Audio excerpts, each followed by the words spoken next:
Dans le Coran, tu vas trouver des remèdes à toutes les maladies qu'il y a dans ton cœur. Celui qui n'arrive pas à baisser le regard dans la rue quand il voit des filles, ou quand une fille voit un garçon, dans le Coran, il va trouver le remède à ce péché. Celui qui n'arrive pas à être honnête, dans le Coran, il va trouver un remède.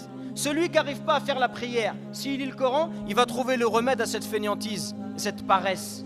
Quand il ira que les gens de l'enfer, ils diront que la première chose qui les a fait rentrer en enfer, c'est qu'ils n'ont pas fait la prière. Si tu lis ça et tu médites, tu vas te précipiter d'aller accomplir ta prière, parce que tu auras peur de faire partie de ces gens-là, etc., etc.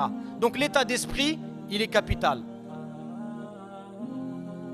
Prenons un exemple pour être pragmatique. Dans le Coran, vous savez, il y a combien de versets dans lesquels Allah il nous dit Allahu yuhibbu, Allah il aime, et ensuite il donne une caractéristique. Il y en a combien? Vous savez?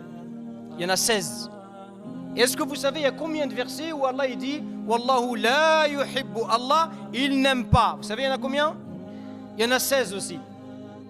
Regardez l'équilibre.